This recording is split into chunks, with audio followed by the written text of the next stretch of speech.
Vous avez commencé à parler de la voie du fakir. Est-ce que c'est lié à une nouvelle façon de partager les enseignements dans ce qu'on appelle l'ère du verso?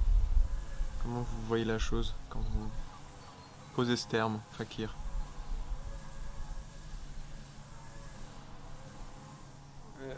Peut-être une petite définition de fakir. Fakir, ça veut dire pauvre en arabe en fait. C'est voilà, en perse, on le dit derviche. Hein. Euh, et c'est en fait, voilà, c'est comme ça qu'on appelle les branches de soufis. Voilà, donc c'est pas l'idée qu'on va être sur des planches de clous ou traverser le feu avec pieds nus, ce genre de trucs. C'est pas trop ça l'idée. Mais quand même, il y a cette idée que euh, si, si, je suis, si je suis vide de prétention d'avoir quelque chose à transmettre, tout est le bienvenu. C'est-à-dire que dans cette idée de pauvreté, il y a cette idée d'ouverture et de disponibilité en fait, comme cet espace vide qui a la possibilité d'inclure tout ce qui vient à cette disponibilité à l'instant présent. Et on s'est rendu compte depuis plusieurs années qu'on a été inspiré par différents maîtres, en fait, différentes lignées spirituelles. Et une de ces lignées spirituelles, c'était la lignée de Kundalini Yoga, telle que l'a enseigné Yogi Bhajan. Et même le Kundalini Yoga de Yogi Bhajan, c'est un carrefour de plein de lignées différentes, en fait. Comme si lui, il a toujours dit, je suis un facteur qui est venu délivrer des lettres. Et en fait, dans ces lettres, c'est comme s'il y avait accès à plein de lignées yogiques différentes. À travers le Satnam Razayan, c'est très clairement le shivaïsme qu'on va toucher. Dans beaucoup des mantras qu'on chante, Narayan,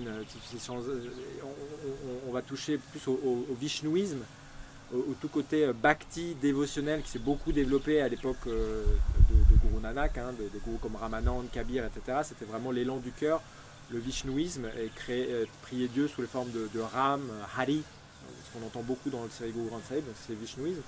Et puis il y a tout le côté même shaktisme qu'il a développé, c'était vraiment reconnaître la déesse, le corps comme manifestation du divin, du coup que la déesse est présente dans chacune des cellules de mon corps, donc ça il l'a enseigné quand il a enseigné Ransang Waiguru, c'est Adi Shakti, Namo Namo, on est complètement dans le shaktisme en fait. Donc il y a vraiment il était comme cette lignée de Sikh, et puis dans cette continuité, Yogi Bhajan était vraiment comme le réceptacle en fait, d'influx spirituels de différents mouvements en, fait, en Inde, et des mouvements disparates, donc, qui incluent des branches de l'hindouisme, qui incluent des mouvements très très liés au Veda plus traditionnel.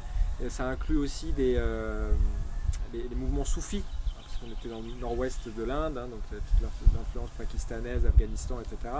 Donc avec l'influence islamique, mais aussi ce que portait le soufisme d'avant l'islam.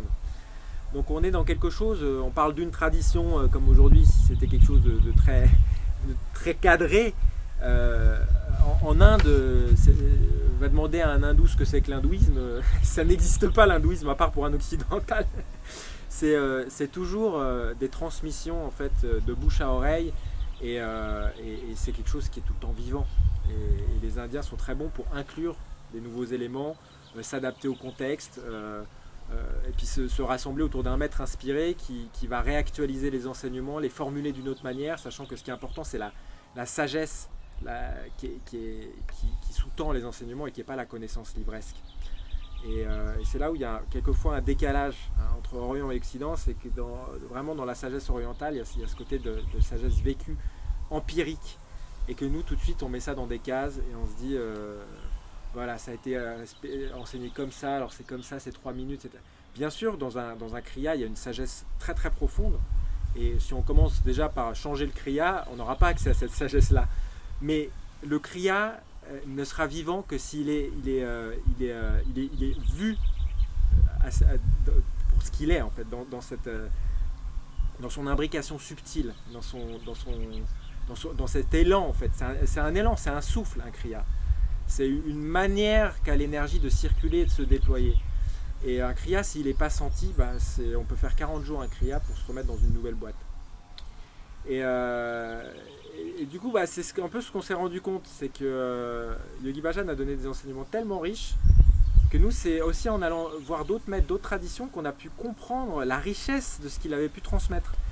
Qui, si on en restait à un niveau quelquefois basique et presque un peu religieux, parce que je dois avouer que dans la manière dont le Kundalini Yoga est transmis aujourd'hui, je vois deux tendances un peu fortes. Il y a le côté un peu yoga à la mode, ça marche, et un peu catharsis, les gens lâchent des gros trucs, donc c'est le côté un peu puissant, spectaculaire, mais qui en fait reste quelquefois un peu en surface, c'est-à-dire qu'on n'a pas accès à des aspects beaucoup plus subtils et beaucoup plus profonds. Et un autre aspect de gens qui peuvent avoir capté le côté plus dévotionnel, plus profond et mystique qu'il peut y avoir dans la tradition sikh, ça peut être de tomber dans un côté vraiment religieux pour le coup, un peu dogmatique, et du coup on rentre dans une nouvelle boîte. Et voilà, comment on navigue entre ces deux extrêmes. C'est-à-dire oui, c'est quelque chose de vivant, mais c'est aussi un influx spirituel très ancien qui appelle à la révérence, au respect. Voilà, comment on conjugue ça. Et nous, c'est vrai que j'ai eu la chance de rencontrer d'autres traditions qui m'ont éclairé en fait sur certains des aspects du Kundalini Yoga qui n'étaient pas forcément évidents d'un premier abord. Et parmi ces aspects-là, il y a notamment les Védas plus traditionnels dans la forme du feu, l'Agni, les Yagyas, c'est-à-dire les feux sacrés, où là, pour le coup, on extériorise le feu intérieur. On fait des offrandes, on produit un rituel où on fait des offrandes au feu extérieur, qui est en fait simplement une manière d'être en relation avec ce feu intérieur qu'on réveille par les pratiques de Kriya. Donc quand on fait par exemple respiration du feu, ça s'appelle Agni Pranayam, en fait c'est une invitation à réveiller l'Agni en soi. Donc c'est comme si quand un prêtre, un brahmine, lui il fait une offrande, il fait Agnaye Swaha, et nous on fait... C'est la même chose, mais ça va avoir aussi des répercussions qui vont un peu être différentes dans la manière dont ça va se manifester. Et le fakir, c'est revenir en fait à l'essence de ce que c'est qu'un yogi. En fait, c'est-à-dire c'est être disponible à l'instant et utiliser le rituel ou la pratique, le kriya, la technique qui va permettre de manifester ce qui est déjà là en fait, présent dans le moment, et on utilise la pratique comme une manière d'exprimer le souffle de l'instant. C'est pas l'idée que je prends ça pour arriver quelque part, être une meilleure version de moi-même, etc. C'est plus j'utilise les pratiques, les techniques, les rituels comme une manière de célébrer l'instant tel qu'il se présente. Et pour moi, c'est l'essence de la manière dont est enseigné sont les Védas, le Kundalini Yoga, le soufisme. Et nous, c'est revenir, je pense, à travers le fakir, à cet état d'esprit-là. Donc, c'est pas créer une nouvelle lignée, un nouveau chemin, en fait. C'est l'inverse de ça, c'est de reconnaître la valeur de chaque chemin. Donc, et de ne pas être enfermé dans une structure. Bien sûr, donc on est ouvert à plusieurs sources d'enseignement, et quand on enseigne à partir d'une source d'enseignement, on respecte cette source-là. Donc si j'enseigne les danses de Gurdjieff, je vais respecter les enseignements de Gurdjieff, je ne vais pas mélanger un truc de Kundalini ou de chamanisme avec, c'est pas ça. Mais reconnaître voilà, que l'instant peut se manifester à travers les danses de Gurdjieff, à travers un zikr soufi, à travers un kriya de Kundalini Yoga, ou à travers un rituel de feu sacré ou une puja à Shiva en fait. Voilà. Et il peut y avoir à la fois comme marcher sur cette ligne, ce chemin fin entre être dans le respect de la tradition et en même temps dans le respect de l'instant. Et c'est qu'une histoire de respect au final et de révérence. Mais je ne peux pas trahir l'instant pour respecter la tradition, d'accord ? Et je ne peux pas trahir la tradition parce que je veux être créatif. Dans les deux cas, c'est un manque de maturité presque. Donc c'est comment surfer sur cette fine ligne en fait, qui est le respect des deux côtés. Et pour ça, cette fine ligne, c'est la ligne que les yogis, les shivaïstes appellent shunya en fait. C'est quand je suis vide. Quand je suis vide, je suis un fakir. Donc comment je suis un fakir dans cet âge du Verseau, qui est un âge où on est en train de changer d'influence astrologique, où les modèles qui fonctionnaient ne fonctionnent plus, où les rapports humains tels qu'ils étaient basés ne sont plus basés sur les mêmes valeurs, où les modes de fonctionnement sociétal sont remis en cause. Donc comment en même temps ce chemin spirituel qui a toujours été Shunya, il n'y en a jamais eu d'autre, et ben il se manifeste dans cet âge astrologique donné. Voilà.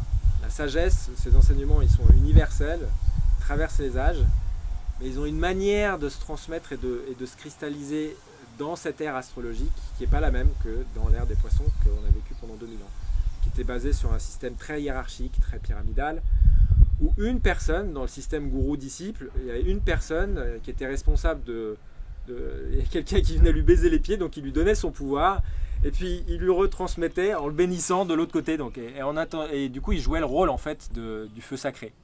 Donc là, l'âge du Verseau, l'Aquarian Fakir, c'est comment je prends possession, je reconnais que ce feu-là, c'est le mien, et j'ai pas besoin de le faire passer par quelqu'un d'autre pour me le réapproprier. Donc c'est un chemin beaucoup plus horizontal, qui ne nie pas non plus la verticalité, hein, donc c'est absolument pas une soupe où chacun fait ce qu'il veut, etc. C'est comment j'utilise en fait la relation à l'autre pour reconnaître ce qui est mis en fait en antagonisme en moi, qui va réveiller et me permettre d'être plus en contact avec l'Agni, ce feu intérieur. Ce qui est l'essence du chemin alchimique, qui est l'essence du Kundalini Yoga, en fait, qui est l'alchimie par le corps physique. Hein. Donc en Occident, on connaît beaucoup la pierre philosophale, etc. Donc on chauffe, donc on utilise l'esprit d'Agni pour chauffer, transformer la matière brute de notre pierre philosophale jusqu'à avoir vraiment l'élixir, la pierre philosophale, qui ensuite est ingérée. Donc ça, c'est vraiment l'alchimie telle qu'on la voit un peu dans les vieux grimoires à l'occidental. Dans la voie yogique traditionnelle, dans la voie du Kundalini Yoga, c'est comment cette alchimie-là, elle est vécue dans le corps. Donc là, dans Aquarian Fakir, on reconnaît ces deux voies. On reconnaît la voie de l'alchimie par le corps, donc on utilise le yoga, le Kundalini Yoga, la danse, etc. Et on utilise aussi la voie du feu. On utilise le feu comme élément tel qu'il était utilisé dans les rituels plus anciens dans les Védas. Donc on appelle Yagya, et dans sa forme assez récente, qui a été transmise sous la forme, on appelle Homa Thérapie, Agnihotra. Et du coup, on utilise ces deux voies qui nous permettent aussi de faire le lien entre des voies orientales et des voies plus proches de nous en Occident. Et ces voies aussi d'alchimie étaient partagées par certaines voies soufis. Donc c'est ça qu'on explore dans Aquarian Fakir. On ira plus en profondeur dans d'autres vidéos par rapport à ça.